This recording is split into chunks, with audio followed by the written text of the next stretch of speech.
and this is a book of poetry of his. So who knows the story of Goldilocks and the Three Bears? Do you? Who's the main character in Goldilocks and the Three Bears? Goldilocks, right? She's a little girl. She goes into the woods, finds a house. No one's in the house, but there's 3 bowls of porridge. One too hot, one too cold, one just right. She eats it up. There's 3 chairs, one too hard, one too soft, one just right. And she sits in it and she busts it, right? Because Goldilocks is she's a little pump. But that does. Then she goes upstairs because she's tired from all that eating and chair busting, and she takes a nap, right? She sleeps on the one two bed's too hard, one bed's too soft, one bed's just right. And she falls asleep. And then what happens? The bears come home, right? And Goldilocks wakes up, and she runs away, and she gets away from the bears, and she lives happily ever after, right? That's kind of the usual way the story goes. But Mr. Roald Dahl here, in his book, he has a slightly different take on that famous story, and it goes like this here. This famous wicked little tale should never have been put on sale. It's a mystery to me why loving parents cannot see that this is actually a book about a brazen little crook. Had I a chance, I wouldn't fail to clap young Goldilocks in jail. Now just imagine how you'd feel if you had cooked a lovely meal, delicious porridge, steaming hot, fresh coffee in the coffee pot, with maybe toast and marmalade, a table beautifully laid. One place for you and one for Dad, another for your little lad. And then Dad cries, "Golly gosh, gee whiz, oh cripes, how hot this porridge is. Let's take a walk along the street until it's cool enough to eat."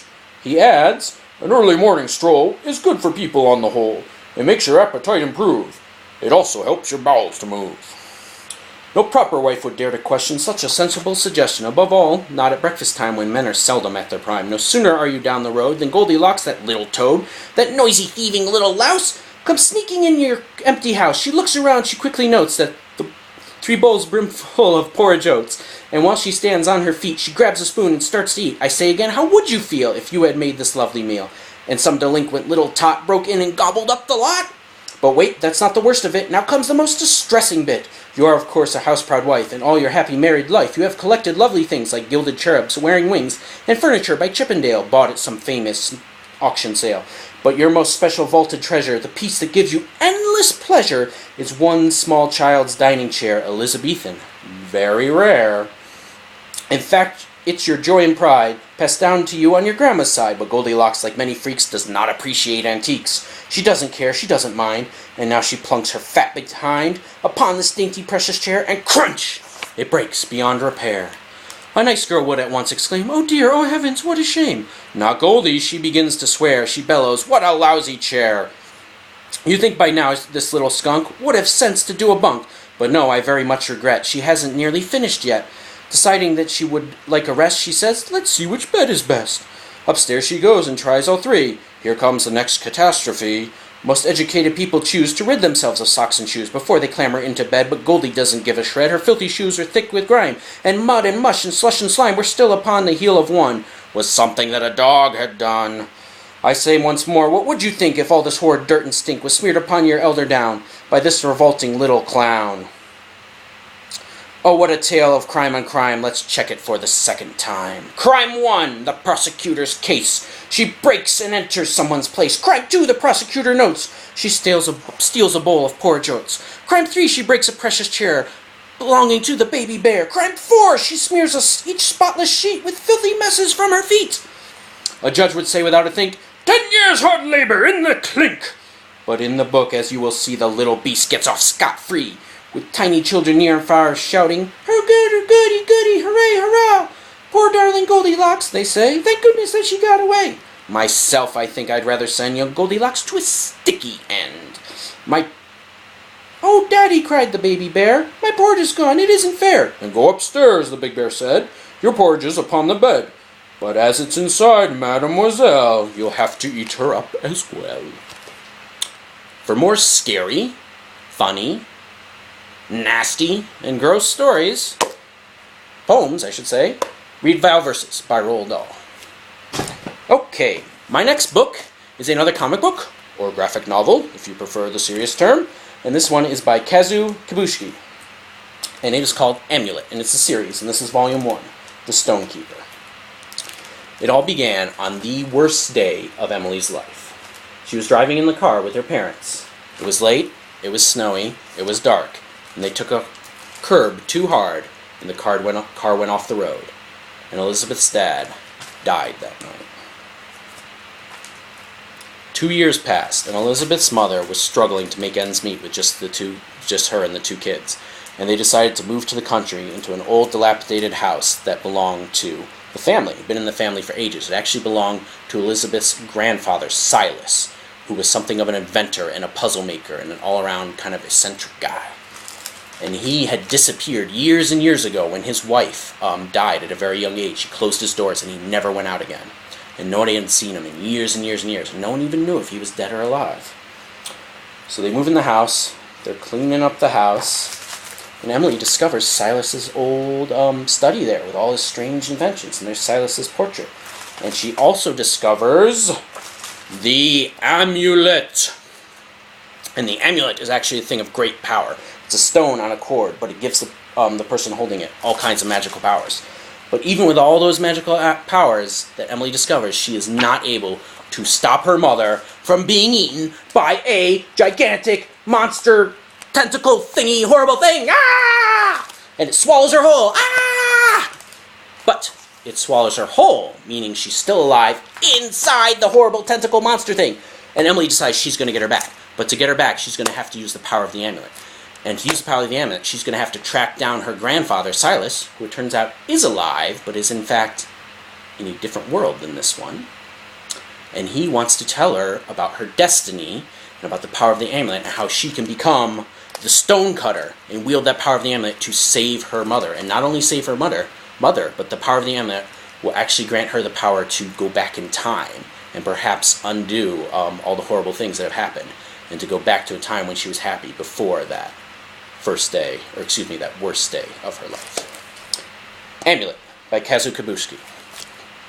And for my final book, I have what is the greatest book of all time, in my opinion anyway. You can decide for yourselves, but as far as I'm concerned, the greatest book in the history of all books ever is Captain Underpants by Dave Pilkey. Captain Underpants is a story of a superhero, Captain Underpants, hence the title. He's this big fat guy who's bald, who wears a red cape, and runs around in his underwear, fighting crime, and defending truth, justice, and all things pre-shrunken cottony.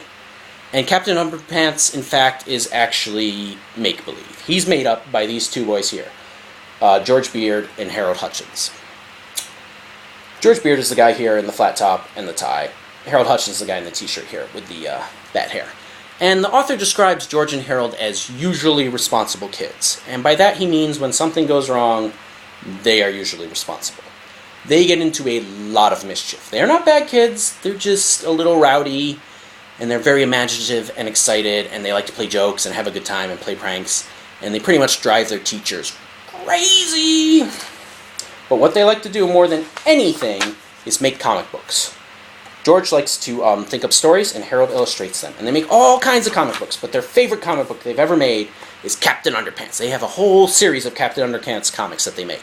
They write them up, and they draw them, and they sneak into the office when the secretary isn't looking, and they use a photocopy machine, and they make bunches and bunches of comics, and they sell them on the playground for 50 cents a piece.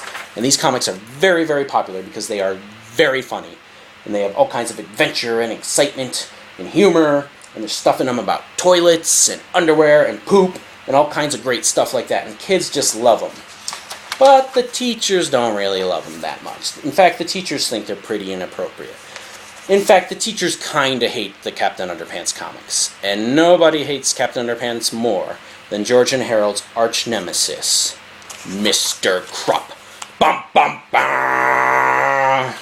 Mr. Krupp is the principal of the school, and he hates children. He hates joy. He hates laughter. He hates anyone having a good time. He wants everyone to be miserable. And he hates Captain Underpants. And he hates George and Harold too. And he's always catching them doing bad things. And he's always punishing them. Even though they're just kids trying to have a good time. He catches them doing stuff, and he gives them these awful punishments that are horrible and unfair and just mean. Because he's a mean, mean, mean man. But one day, George and Harold decide they're going to get even with Mr. Krupp. So they send away for a 3D hypno ring, and it comes in the mail. And when it arrives, they use it to hypnotize Mr. Krupp. Ooh. And while Mr. Krupp is hypnotized here, he is completely under their control. He'll do whatever they say.